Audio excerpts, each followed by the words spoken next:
Examinons cette prophétie de plus près. Jésus déclara en premier lieu, nation se dressera contre nation et royaume contre royaume. Cette prophétie annonce la guerre. Le deuxième des 4 cavaliers de l'Apocalypse préfigure lui aussi la guerre. Nous lisons, un autre est sorti, un cheval couleur de feu. À celui qui était assis dessus, on a donné d'ôter la paix de la terre pour qu'ils s'égorgent les uns les autres. Et on lui a donné une grande épée. Apocalypse 6, 4. Mais puisque les humains se battent entre eux depuis des millions d'années, pourquoi ces paroles viseraient-elles notre époque en particulier? N'oublions pas que la guerre ne constitue pas à elle seule le signe de la présence de Jésus. Ce signe exige en effet que s'accomplisse dans la même période l'ensemble des éléments prophétiques énumérés par Jésus. Cependant, comme la guerre est citée en premier, on peut s'attendre à ce que la réalisation de cette partie du signe s'impose à notre attention.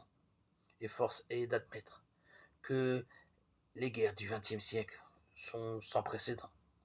Aucune guerre du passé, aussi cruelle ou destructrice fut-elle, n'a seulement approché les 2 guerres mondiales du XXe siècle en termes de destruction.